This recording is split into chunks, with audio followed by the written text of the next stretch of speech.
Welcome back, guys. So today we'll be solving critical planets. Now this is a pretty interesting question, but it becomes really easy if you know a few concepts. And in this video itself, we'll look into those concepts. Okay. So we have a great storyline here, going from the movie of Star Wars, Return of the Jedi, and let's go through it. War between Republic and Separatists is escalating. The Separatists are on a new offensive. They have started blocking the path between the Republic planets so that these planets surrender due to the shortage of food and supplies. Okay, the Jedi Council has taken a note of the situation and they have assigned Jedi Knight Skywalker and his Padawan Ashoka, right? I don't know its pronunciation. Okay, to save the critical planets from the blockade. Okay, now start the real problem. What are critical planets? Those planets, or here's the definition, those planets are system of planets which can be accessed by only one path and may be lost if that path is blocked. Okay, so Skywalker is preparing with the clone army to defend his critical paths. He has assigned Ashoka to find critical planets. Okay, help Ashoka to find the critical planets in ascending order. Okay, ascending order it is.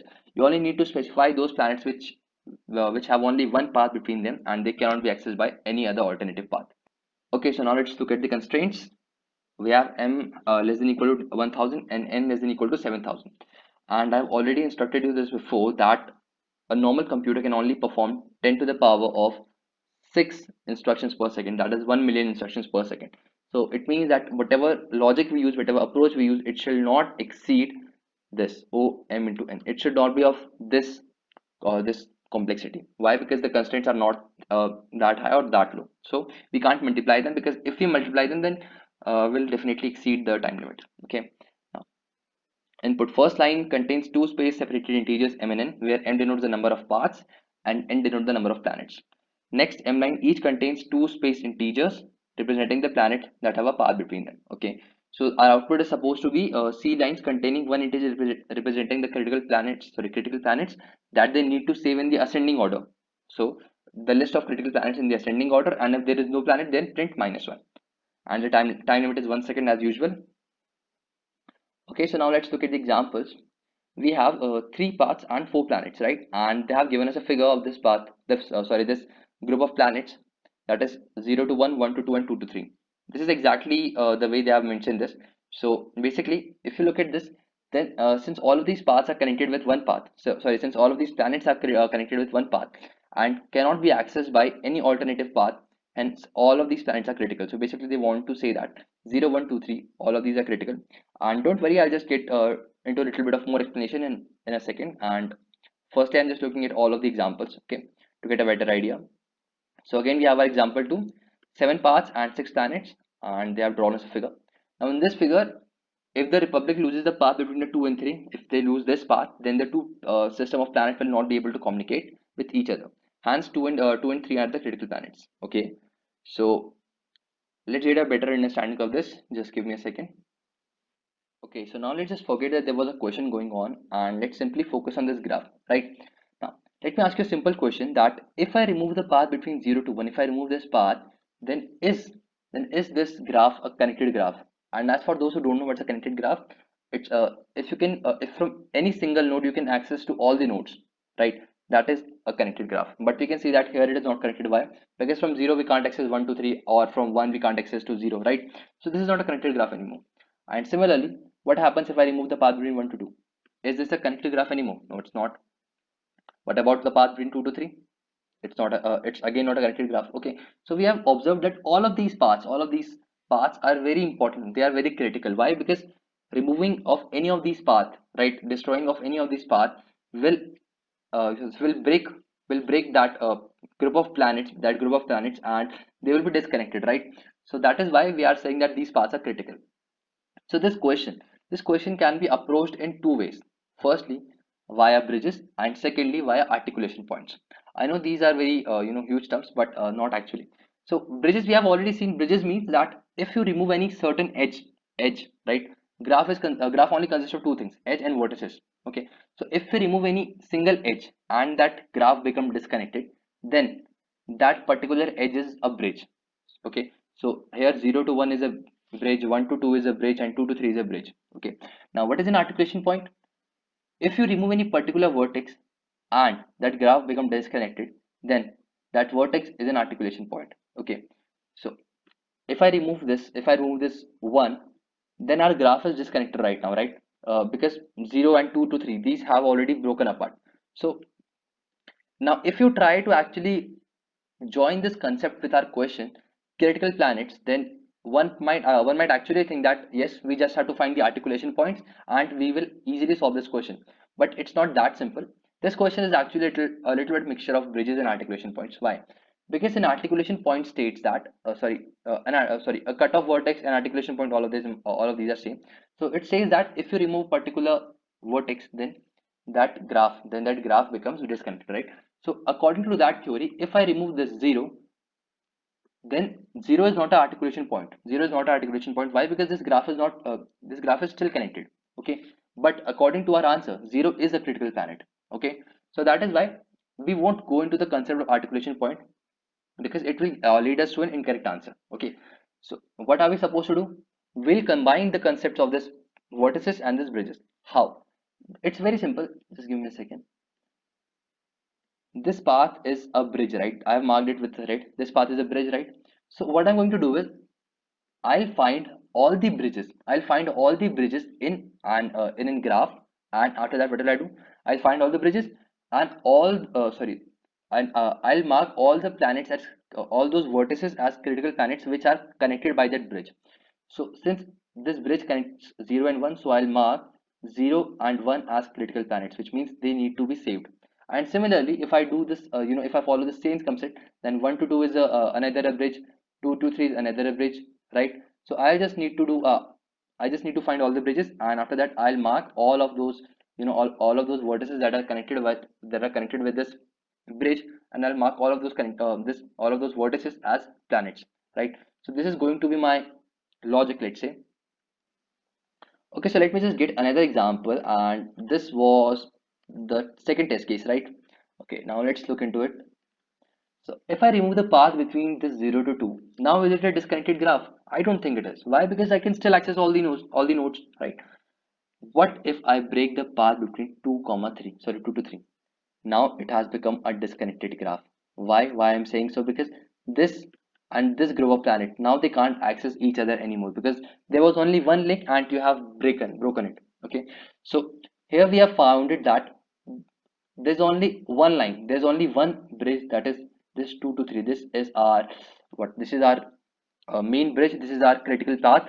And according to my definition, how I'm going to solve this problem, any planet that is connected to the critical path will be our critical planet. So according to my answer, 2 to 3, 2 and 3 will be the what critical planets, right? So this is going to be my solution, and I am just combining the concepts of a little bit of bridges and articulation points. And by the way, how do you actually find out all the bridges? Because I'm not going to go into the concept of that in this video. Why? Because it's a very interesting topic, and that is worth a complete video on itself. So if you want me to make a video on it, just ask them, mention it in the comment section, and I'll make a video. By the way, I'll just tell you what we do in the bridges, so you have an idea.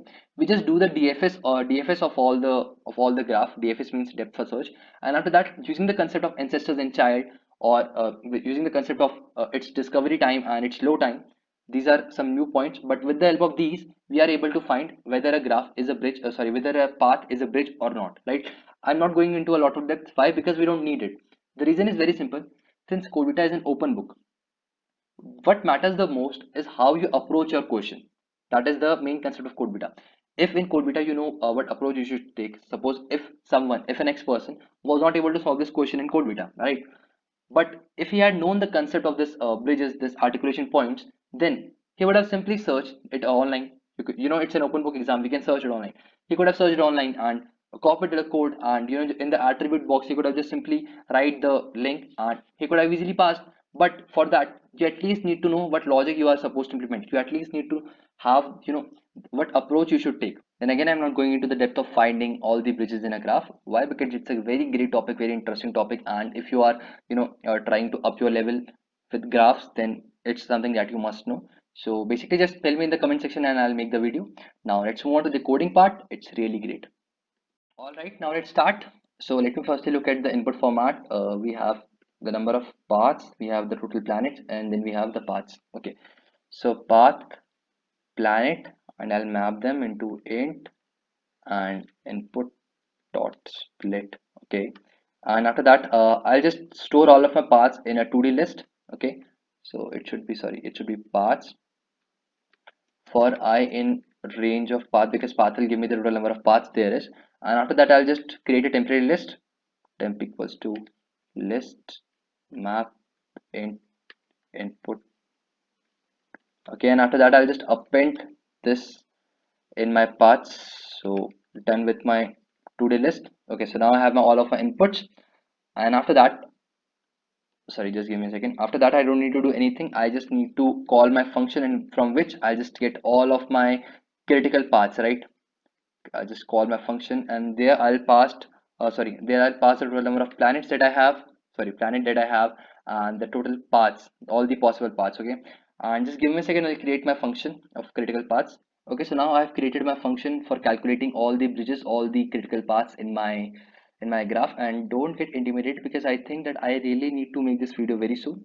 Okay, and by the way, what the complexity of this algorithm that I've used is what OM plus E, which means, sorry, OV plus E, which means vertices plus edges. So we are not exceeding the time complexity, and this code will easily work. All right. So now let's start. I'll have my I'll create another list as CP, which means critical planets. Okay. So for I in bridges, because it will give me what, it will give me all the, it will give me it will return me list of planets between which the path exists. So I just need to separate it. And how do I do that? Very simple. Cp dot append. It will only give me it will only give me two planets. Okay, at a time it will give me two planets. Why? Because a path is made up of two planets, sorry, a edge is made up of two vertices, right? Connected of two vertices. So cp dot append and I1. So now I have both of my planets. Okay, so what happens, it returns me in the format of like this. Suppose I have three planets, 1 2 and 3, and all of these have a critical path between them. Okay, so it will return me something like this: 1 2 and 3. Okay, so for that I just need to remove all the distinct all the repetitions. So how do I do that? Very simple. Just typecast your list into set, and then typecast it back into typecast it back into list. So how do I do that? So set, and set has this property, right? Set only consists of distinct elements. So list set, and after that I'll have my CP. Now I've removed all of those repetitions, and after that I'll just sort. Why? Because I need the answer to be in ascending order. And after that I just need to check a condition. If the length of answer is equal to 0, which means that if no critical planet exists, then I need to print -1. This was another condition. Otherwise otherwise I'll just iterate in my answer, and answer. Okay, sorry, my answer, and I'll just print my answer, my print time. Okay, I think I'm done with my code for critical planets. The main part was finding the paths, and it was 95% of part. Okay, if you just know the approach, you can easily crack code beta. But it's all up to you how much new. So let's start with our input. I'll just copy the test case. I'll just run it. Okay, enter. 0 1 2 3, and that is exactly our answer, right? 0 1 2 3. Great, great, great. We have example 2, and the answer is supposed to be 2 3. So now let's start. Yes, 2 3 is our answer, and this was a solution for critical planet. Very easy answer if you know how to approach it. So I hope you enjoyed it, and thanks a lot for watching this.